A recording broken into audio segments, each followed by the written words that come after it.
orang tanya pada kita, habis macam mana kita terlibat dengan forex ni? Dapat apa hukum dipanggil demikian? Yang daripada sinilah alim ulama bincang. Dan dibincang panjang. Kerana persoalan yang disebut dengan halal haram ini, dia terlibat dengan masalah ibadah kita. Masalah ibadah dalam hidup kita. Saya tetap dengan yang awal dahulu. Saya sebut banyak kali di mana-mana pun, bahawa dalam persoalan sebegini, saya sebut bahawa setiap persoalan yang kita buat kerja ni, asal dia adalah harus. Semua kita buat benda ni adalah harus. Selagi mana tidak ada dalil menunjukkan ia jatuh haram. Kalaulah dia terlibat dengan benda yang haram, maka dia jatuh haram. Sebab tu, bila kalian memilih untuk terlibat dengan forex ini, kalian mulakan dengan yang saya sebut sebelum daripada ini. Dia adalah hukum, dia adalah harus hukum dia. Peringkat awal.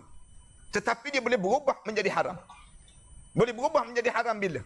Bila kita tak jaga nilai-nilai yang disebut dalam kita ni bermuamalah tadi. Tak jaga yang disebut dengan riba. Dalam soal riba, soal gambling, soal berjudi. Orang kita masuk dalam keadaan yang dia teka-teka. Dia tak belajar, tak baca technical analysis. Dia tak baca yang dipanggil bagaimana keadaan cuaca ekonomi dunia. Dia anggap-anggap dan dia tak boleh kira dengan tepat. Yang ni dosa hukum dia. Yang ni jangan terlibat pada diri kita ni. Tetapi kita kena pastikan. Satu saya sebut tadi, saya sebut di mana-mana pun. Belajar, jangan tak belajar. Jangan kita berjudi. Jangan kita berjudi. Berjudi haram hukum dia. Dan jangan kita terlibat dengan riba.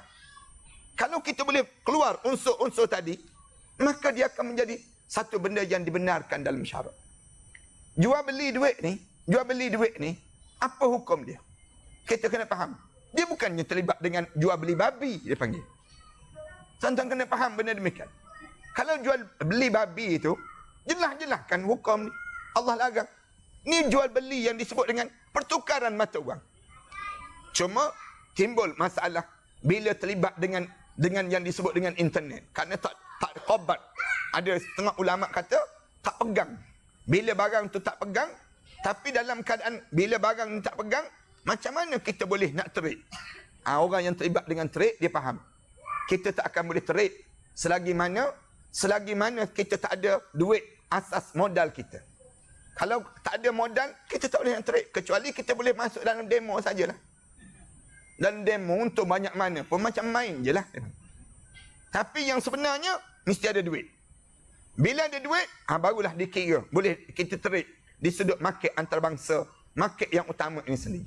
Ini perbincangan panjang lah. Dalam perkara demikian. Tapi, saya nak sebut kepada tuan-tuan, bila tuan-tuan tanya, dalam masalah forex ni, saya sebut sama dengan dulu juga. Saya sebut di mana, dalam diri kita ni pastikan kita jangan terjebak dalam perkara-perkara yang diharamkan oleh Allah. Terjebak dalam perkara yang haram oleh Allah ni apa dia? Di antaranya dalam forex ni, swap. Berlakunya swap.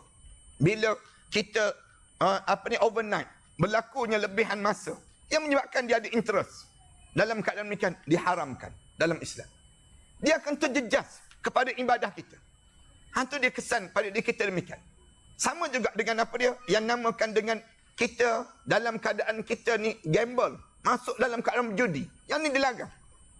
Ni nak sebutnya, kita diajar supaya trade kita ni dengan penuh ilmu. Jangan kita dalam keadaan yang tak tahu apa-apa. Di sudut hukum dan sebagainya. Yang ni kena panggil beberapa orang alim ulama lagi terangkan kedudukan yang lebih baik pada diri kita untuk kita nak faham perjalanan yang panjang ini sendiri. Yang kedua ni kena jaga nak masuk syurga, jaga ibadah. Yang saya maksudkan, bila jaga ibadah, dia berkait semua dengan makan minum kita. Kita nak pergi buat haji, kita tak boleh pergi dengan buat daripada duit yang sumber yang haram. Kalau kita buat juga, kita boleh je pergi ke Mekah. Tapi diterima ke tak terima? Tak diterima. Sebab tu kita kena jaga dalam ibadah kita. Biar kita buat ni, betul-betul kita buat ni, buat betul-betul kita selamat daripada sumber-sumber yang menyebabkan perkara tersebut menjatuh dalam keadaan yang haram itu sendiri. Cuma tuan-tuan kena berhati-hatilah. Dalam pada diri kita ni, bila tuan-tuan terlibat dengan forex, tuan-tuan kena tahu ada sekatan-sekatan yang tidak dibenarkan oleh syarak. Kalau kita boleh lepaskan sekatan tersebut, tak ada apa pun yang dibenarkan dan kita boleh buat Kalau tidak, penguasaan ekonomi ini akan dipegang oleh orang yang bukan Islam. Duit-duit dunia ni akan berkisar di kalangan mereka saja. Tetapi kita sendiri tidak dapat menguasai. Orang yang masuk dalam industri ini, dia tahu. Ni di antara benda yang utama yang sedang dilakukan oleh kapitalis-kapitalis dunia yang sedang menggerakkan mata wang di peringkat antarabangsa ini sendiri. Ni cakap begini ni, kalau kita sebut sikit lagi ni, akan marahlah bank-bank dan sebagainya. Akan marahlah kerana nampak kesan daripada apabila kita sebut gitu, dia ada kesan kepada yang disebut dengan, kepada yang namakan dengan sistem perbankan dan seumpama.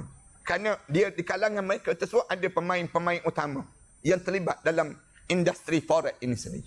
Ini cerita-cerita panjang yang saya sendiri pengalaman dalam forex ini lebih kurang 12 tahun ke 13 tahun dah. Dalam saya buat kajian dan saya tengok perjalanan yang dilakukan ini, dan sepanjang saya tengok ni, yang ni kita kena jaga sungguh dalam keadaan yang sebegini. Yang ni 2-3 perkara ni saya nak pesan sangat pada setiap traders ini, jaga. Kemudian dalam masa yang sama, yang jadi masalah di kalangan traders ni apa dia? Bila dapat duit, dia lupa untuk keluar zakat. Yang ni pun penyakit juga. Lupa untuk bersedekah. Dapat duit, dia kira nak tukar kereta terus. Dia dapat duit je, ada je keuntungan, dia mula jadi greedy. Jadi tamak. Satu saya nak sebut, tuan-tuan yang nak trade ni, tuan-tuan kena belajar ilmu tasawuf juga. Jangan tak belajar ilmu tasawuf. Kena belajar ilmu bagaimana kita jadi qanaah, rasa cukup. Biar ada pada diri kita ni, ilmu pada diri kita, perasaan dalam jiwa kita ni, rasa afaf, rasa segan dan malu. Biar ada pada diri kita ni perasaan, pada diri kita ni perasaan-perasaan yang boleh membentuk diri kita ni jadi manusia yang ikhlas. Saya perhati, tuan-tuan jangan cari jalan ringkas, jalan mudah dalam industri ini. Tetapi tuan-tuan kena belajar. Belajar ni satu benda yang penting sangat untuk kita dapat menguasai yang disebut dengan ekonomi peringkat dunia ini sendiri. Ini cerita yang perlu dipanjangkan lagi dalam beberapa ceramah-ceramah yang panjang, yang patutnya kita boleh faham konsep bagaimana kita nak susun sistem keuangan ini biar menjadi keuangan yang tepat dan betul pada diri kita ini sendiri. Walaupun sekalipun saya nak sebutnya, biar kita ni buat satu kerja jadi ibadah. Jangan kita buat sampai kadang-kadang orang kita ni bila dia terlampau kuat sangat dengan trade ni, dia sampai peringkat tinggal solat. Sampai dia jadi pemarah. Dia hilang kawalan diri dia. Bila tengok loss. Dah margin call ni, dah bila sampai margin call tu, dia mula jadi hilang keruan. Kadang-kadang dia tengok orang lain kecil semua dah. Yang ni yang menyebabkan dia hilang yang disebut dengan ni dalaman pada diri seorang. Saya suka nak sebut pada kita belajar ilmu tasawuf. Belajar. Di antara cara kita nak suruh jadi pemurah dalam diri kita ni, bersedekah. Kita infakkan bahagian. Bila kita dapat je yang disebut dengan bahagian yang kita dapat ini, sumber yang bersih. Kita nampak dah sumber yang bersih yang kita dapat ini. Ambil bahagian 10% untuk kerja-kerja dakwah. Kena ada bahagian untuk keluarkan zakat. Kena ada bahagian untuk kitanya buat yang disebut kebajikan agama ini sendiri. Kena ada bahagian kita demikian. Bila kita boleh buat yang tu, percayalah Allah akan tambahkan lagi kebaikan-kebaikan yang banyak. Ada orang yang istiqamah. Dah lama dah. Memang hidup dia dalam keadaan dia jaga je. Jaga je. Dalam diri dia tersebut, dia sentiasa follow apa yang kita pesan. Apa yang kita sebut. Sedekah, infak dia buat. Menjadi sumber dalam hidup dia dengan cara yang baik. Berpuluh tahun dia dalam keadaan trade in.